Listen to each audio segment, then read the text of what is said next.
Hello guys, मैं मनीष। आप सब देख रहे हैं विंसम क्लासेस। डिस्कस करते हैं हम सब एनसीएफ को, एनपीई को और आरटीई एक्ट को। ठीक है, बेसिकली आरटीई एक्ट की मैंने वीडियो डाली थी। उसमें थोड़ा वॉइस प्रॉब्लम था, तो उसको हम सब फिर से इसमें डिस्कस कर देंगे अलग से। ठीक है। नेशनल करिकुलम फ्रेमवर्क 2005, इसके बारे में कुछ चीज़ों को हम सब जानते हैं। तो सबसे पहली बात यहाँ देखो, the national council for education research and training, मतलब NCERT developed the National Curriculum Framework NCF in the year 2005 to fulfill the changing needs of the learners and emphasized learner-centered approaches. The suggestions made by NCF include, देखो ऐसा है कि जो हमारे paper में जो question बनेगा, या तो वो डायरेक्ट उनके फैक्चुअल क्वेश्चंस तो देखने को कम मिलते हैं। मोस्ट प्रोबेबली चांसेस आपके यही रहेंगे कि क्वेश्चंस आपको जो है उस पे जो प्रोविजंस थे, प्रोविजंस पे बेस्ड जो पेडागोजी बन सकता था उस पे देखने को मिल सकते हैं। ठीक है। हम सब उसी के बारे में बस बात करेंगे। चलो। क्या सजेशंस थे? सजेशंस के बारे में बात करते हैं। Cutting down on the number of text books, जो किताबों की संख्या है उसको कम करना। मोर flexibility of teaching methods and promoting a more inclusive learning method. इसमें बात होती है एक ऐसे लर्निंग मेथड की जो कि बहुत ही ज़्यादा क्या हो, इंक्लूसिव हो, समावेशी हो। अर्थात कि हर प्रकार के जो बच्चे होते हैं, स्टूडेंट्स होते हैं, वो उसमें अपने आप को जाके क्या कर सकते हैं, खुद को अवेल करवा सकते हैं कि हाँ भाई वो पढ़ पाए, ताकि सही तरीके से। ठीक है। ये इसका देखो मेन तरीका था, इंक्लूसिव लर्निंग मेथड को प्रोत्साहित करना। Also students should connect knowledge to life outside the school. देखो ये बड़ा इंपॉर्टेंट फैक्ट है दोस्तों, ये वाली लाइन जो आपके सामने यहाँ पर है कि स्टूडेंट्स को अलाउ करते हैं कि वो जो अपनी लाइफ है उसको स्कूल के बाहर, मतलब स्कूली शिक्षा जो होती है आपकी किताबी ज्ञान से बाहर निकल के भी चीज़ों को वो देख सके, समझ सके। इट्स एक इम्पॉर्टेंट प्रोविज़न था। देखो यहाँ पर shifts away from rote memorization, जो रटने वाला जो सिस्टम होता है ना, रोट मेमोराइजेशन, उसको यहाँ पर बेसिकली यहाँ पर रोकने की बात करता है आपका NCF 2005। ठीक है, बड़ा अच्छा प्रोविजन है। इफ़ वी इसको फॉलो करें तो बड़ा अच्छा लगेगा। ठीक है। Challenge to think challenge to think and not simply repeat what they are told, और कुछ ऐसा करना कि कि हम उस चीज़ को रिपीट ना करें, जो पढ़ाया जा रहा है उसको हम सब रिपीट ना करें, बट हाँ उसी चीज़ को हम सब समझें क्या चीज़ें हो रही है। The curricular content and its translation must be relevant to the learners so that they become constructors of knowledge. मतलब कि स्टूडेंट को क्या करना चाहिए आपको कि वो जो है खुद के नॉलेज को कंस्ट्रक्ट कर सके, कंस्ट्रक्टर ऑफ नॉलेज बने ना, अपने नॉलेज को वो खुद से निर्माण करे। इतनी आसानी से उनको चीज़ें जो है सिखाई जानी चाहिए। ये बेसिकली यहाँ पर इनका कहने का मतलब था। मेकिंग लर्निंग अ मोर एक्साइटिंग एक्सपीरियंस। ठीक है, उनको जो लर्निंग हो एक एक्साइटिंग एक्सपीरियंस बना दे। वो जब आप सब रोट लर्निंग करते हो तो रोट लर्निंग की क्या होता है, उसका जो एक्साइटमेंट होता है लर्निंग का, बेसिकली वो समाप्त हो जाता है। Learn from each other rather than defeat others, मतलब को एजुकेशन, एक साथ साथ आपको पढ़ना चाहिए। यहाँ पर को एजुकेशन नहीं, वो तो इसका मतलब होता है कि जो आप सीखोगे उसमें कंपटीशन की भावना कम होनी चाहिए। ठीक है, ये आपके यहाँ पे कहने का मतलब है। कंपटीशन की भावना कम होनी चाहिए। चलो। Goals of education should be problem solving. Education के गोल्स क्या क्या होते हैं दोस्तों? उनका समस्याओं का समाधान करना, reasoning, critical thinking skills, the active and reflexive use of language and self regulation skills. Guys, ये सारे जो कंटेंट यहाँ पे देखो इसमें बताया गया कि जो लर्नर्स में क्रिटिकल थिंकिंग का डेवलप होना चाहिए, और उसमें सेल्फ रेगुलेशन स्किल्स उनको बेसिकली पता होनी चाहिए ना। ये सारी देखो चीज़ें यहाँ पर दिखाया गया यहाँ पर NCF 2005 के अकॉर्डिंग। ठीक है। It regards teacher as facilitator. ये देखो बहुत बार आप पूछा चुका, आपका इंपॉर्टेंट क्वेश्चन है। इसमें टीचर को किसके रूप में दिखाया जाता है? यहाँ पर एक समस्या समाधान करने वाले, मतलब ऐसे व्यक्ति के रूप में जिससे आप जो है अपनी प्रॉब्लम सॉल्विंग करवा सके। It considers English. इंग्लिश के बारे में क्या बात होती है? NCF and English. इंग्लिश के बारे में क्या बात होती है कि English as one of the language for learning activities that create the child's awareness of the world. देखो होता क्या है कि जो लैंग्वेज है हमारा इंग्लिश, वो एक इंटरनेशनल लैंग्वेज है। अगर अंग्रेजी भाषा ज्ञान स्टूडेंट को होगा, लर्नर को होगा, तो उससे वो चीज़ों को दुनिया देश दुनिया से नहीं कहते, देश दुनिया की बातों को जान पाएगा, समझ पाएगा, ऐसा उसके अंदर अवेयरनेस का भी बिल्डअप हो जाएगा। It favours inclusive education. इसको फेवर करता है दोस्तों ये इंक्लूसिव एजुकेशन, समावेशी शिक्षा को ये करता है। ठीक है, that is all children specially the differently abled, जितने भी डिफरेंटली एबल्ड चिल्ड्रंस होते हैं ना, जिनमें अलग अलग चीज़ें पाई जाती हैं, वो हो गया।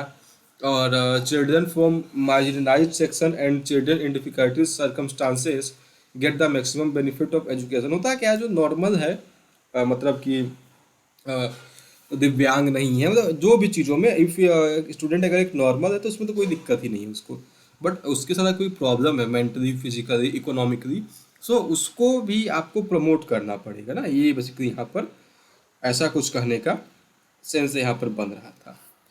Avoid corporal punishment to create fearless learning. ठीक है, कॉर्पोरल पनिशमेंट का मतलब होता है कि भाई मारना पीटना उनको ना दिया जाए, जो कि आईटी एक्ट में भी हम सब आगे देखेंगे। सो बेसिकली बात की जाए अगर एनसीएफ के बारे में, तो बड़ा एकदम नट सेल में मैंने आपको देखो चीज़ें बता दी, ज़्यादा आपको डीप में मैंने नहीं ले गया, अदरवाइज बहुत ज़्यादा टाइम टेकिंग हो जाएगा। ठीक है, सो इतनी बातें आपको जो है यहाँ पर याद रखना होगा। ठीक है, चलो, ये हो गया आपका एन सी एफ 2005। ठीक है, एन सी आर टी ने इसको डेवलप किया था, एंड टीचर को एक फैसिलिटेटर के रूप में बताया गया, फियरलेस लर्निंग इसमें बताया गया। ठीक है, problem solving, regional, critical thinking, ये सब इसका वो होना चाहिए। रोट लर्निंग से दूर जाना चाहिए चीज़ों को, और टेक्स्ट बुक की संख्या को कम करना पड़ेगा। ठीक है, बट कितना फॉलोअप हो चुका है दोस्तों, कितना हो रहा है? 2005, आज से करीब 16 ईयर्स पहले की बातें हैं। आप सभी लोग जानते होंगे, इस पर क्या बोला जाए, वीडियो लंबा होगा झूठ मूठ का। चलो आगे बात करते हैं NPE, national policy of education. अभी एक नया भी आया हुआ है, तो नया को भी डिस्कस कर सकते थे हम, उसको भी किसी सेशन में जरूर डिस्कस किया जाएगा। बस एक वीडियो मैंने डाली है, आप सब चेक कर सकते हो। एनपीई क्या था? National policy on education. And national policy on education, NPE, is a policy formulated by the government of India to promote education amongst India's people। हुआ क्या नेशनल पॉलिसी ऑन एजुकेशन? आपको पता है कोठारी कमीशंस वगैरह ढेर सारे कमीशंस भारत में थे, सबने अपने अपने रिपोर्ट्स दिए, बट स्टूडेंट्स जो लर्निंग का, जो एजुकेशन का जो महत्व था भारत में, उस लार्ज स्केल पर डेवलप नहीं हो पाया। उसको देखने के लिए द फर्स्ट एनपीई जो पहला एनपीई आया था वो 1968 में आया था। किसके रिपोर्ट पे बेस्ड आया था दोस्तों? वो एजुकेशन कमीशन जो 1964 से 66 के बीच में गठित किया गया था, उसके रिपोर्ट पे बेसिकली इसको यहाँ पर लाया गया था, the first national policy education को। ओके, बात की जाए, the policy called for fulfilling compulsory education for all children up to age 14। इसमें क्या बताएगा? 14 वर्ष तक के जितने भी स्टूडेंट्स होंगे सबको जो है कंपलसरी एजुकेशन प्रोवाइड करवाना, as specified by the constitution of India, जैसा कि भारतीय संविधान में भी है, and the better training and qualification of teachers. और सबसे इम्पोर्टेंट बात दोस्तों, टीचर्स की ट्रेनिंग और उनकी क्वालिफिकेशन पे भी फोकस करना। ठीक है, एक अलग टाइम था, 10th 12th ग्रेजुएट टीचर्स बनना करते थे ना, सरकारी स्कूलों में मैनेजर्स वगैरह मिलके टीचर्स की नियुक्ति किया करते थे। बट आज का टाइम देख लीजिए, एक बहुत ही लंबा बीए, बीएड, टेट वैकेंसीज, उसके बाद ढेर सारी चीज़ों को हमको देखना पड़ता है। वो क्यों होता है? वो होता है ताकि एक टीचर की क्वालिफिकेशन और ट्रेनिंग, उनकी जो गुणवत्ता में कोई कॉम्प्रोमाइज़ ना किया जाए। The policy also called for focus on learning of regional languages, outlining the 3 language formula. So guys, 3 language formula पे यहाँ फोकस करता है। 3 लैंग्वेज फार्मूला, एक रीजनल लैंग्वेज, एक जो उसका मदर टंग तो होता है ये, दूसरा एक फॉरेन लैंग्वेज को आप यहाँ पे कंसिडर कर सकते हो। The policy also encourage the teaching of the ancient Sanskrit English language which was considered an essential part of India's culture and heritage. तो भारत का जो कल्चर था, हेरिटेज था, उसके अकॉर्डिंग जो है संस्कृत भाषा के भी एजुकेशन शिक्षा पे यहाँ पर ध्यान देने की बात कर सकते हैं। ठीक है, चलो आगे बात करते हैं हम सब। The government of prime minister, तो ये किसके टाइम काल में आया था दोस्तों? Prime minister Rajiv Gandhi introduced a national policy on education in May 1986। The new policy called for special emphasis on the removal of disparities and to equalise education opportunities. ठीक है, specially for Indian women, scheduled tribes and the scheduled caste communities. हुआ क्या था? पहली बात तो 1986 हम बात कर रहे हैं 80s 90s के दौर की ना, उसकी चीज़ें अलग थी। बट उसमें एक इम्पोर्टेंट क्या था, इम्पोर्टेंट चीज़ वहाँ पे हमें ये जाननी पड़ती कि जब आज के टाइम पे भी आप जान सकते हैं कि women S T S C के साथ क्या भेदभाव क्या कैसे होता है ना, तो वो ठीक है उस टाइम पे ज़्यादा हुआ करता था, उसको भी एक तरीके से हटाने का प्रयास यहाँ पर किया गया। The N P E 1986 called for a child-centered approach in primary education and launched Operation Blackboard to improve primary schools nationwide। ठीक है, सो ऑपरेशन ब्लैकबोर्ड का भी यहाँ बेसिकली इंट्रोड्यूस करवाया गया। चाइल्ड सेंटर्ड अप्रोच कि शिक्षा के क्षेत्र में कौन होना चाहिए, शिक्षा का जो केंद्र बिंदु होना चाहिए वो स्टूडेंट होना चाहिए, ना कि एक टीचर होना चाहिए। ठीक है, चलो आगे देखते the policy expanded the open university system. ठीक है, ओपन यूनिवर्सिटी क्या होता है, जहाँ पर आप पत्राचार कॉरस्पॉन्डेंस के माध्यम से स्टडी कर सकते हो।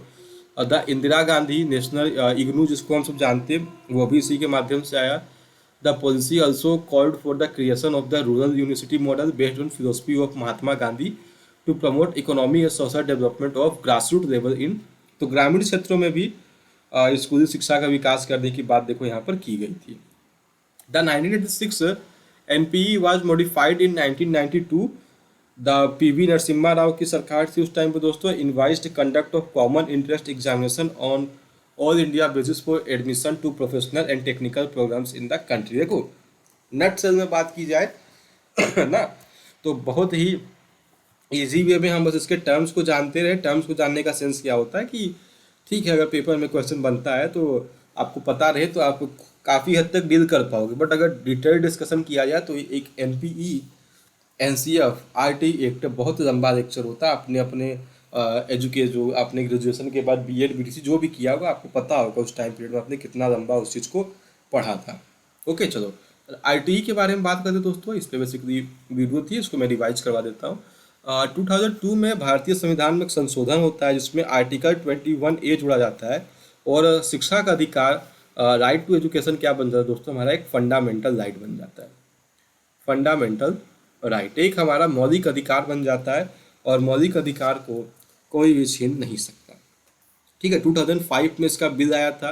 Right to education and compulsory education act को प्रपोज किया गया अपने संसद में पार्लियामेंट में 4 अगस्त 2009 को, और 1 अप्रैल 2010 से इसको पूरे भारतवर्ष में लागू कर दिया गया। ठीक है, उस समय जम्मू एंड कश्मीर का अलग कहानी था, सो उस टाइम पीरियड में जम्मू एंड कश्मीर पे नहीं लागू किया गया था but present scenario it's okay good. ठीक है, चलिए लेट्स मूव टू ऑन 7 मई 2014। 7 मई 2014 को सुप्रीम कोर्ट ऑफ इंडिया ने आईटीई के में अंदर कर दिया कि माइनॉरिटी इंस्टीट्यूट्स जो हैं वो आईटीई के अंदर एप्लीकेबल नहीं होंगे। ओके चलो बात किया जाए अगर इसके मेन प्रोविजंस के बारे में। चलो सो इससे कुछ इंपॉर्टेंट प्रोविजंस को देख लेते हैं। ये स्कोलेस्टिक एंड को स्कोलेस्टिक एरिया ग्रामीण और जितने भी एरिया हो सकते हैं सब में वो एजुकेशन को डेवलप करने की बात करता है। ठीक है, ये क्या प्रोवाइड करता है, वो गवर्नमेंट को ये करता है कि उसको बाध्य करता है कि वो फ्री एंड कंपलसरी एजुकेशन प्राप्त करवाए क्लास 8 तक के बच्चों को भारत के हर 1 किलोमीटर के क्षेत्र के अंदर एक प्राइमरी स्कूल आपको प्रोवाइड करवाना होगा ताकि आप वहाँ से काम कर सके। ठीक है, आईटीई एक्ट में देखो हर चीज़ के बारे में बताएगा दोस्तों कि पुपिल टीचर रेशियो कितना होना चाहिए, क्लासरूम्स कैसे होते हैं, अलग अलग टॉयलेट्स हो लड़कियों के लिए, ड्रिंकिंग वाटर हो, स्कूल वर्किंग डेज का नंबर आपको डिसाइड करना होगा, टीचर्स कितने घंटे काम करेंगे। ठीक है, प्राइमरी मिडिल स्कूल के लिए मतलब मिनिमम स्टैंडर्ड्स क्या तय किए गए थे। बेसिकली यहाँ पर हर चीज़ बताया था आईटीई एक्ट में, उस पर वीडियो बनाई थी आप चेक कर सकते हो। ठीक है, तो उसको यहाँ पर यही बताया गया था। ITE act mandates that an out of school child is admitted. देखो इसमें क्या बताया गया कि अगर कोई स्टूडेंट आपके पास आता है एक लर्नर एडमिशन के लिए तो आप उसको मना नहीं कर सकते, आपको उसको उम्र के आधार पे उसको एडमिशन देना पड़ेगा।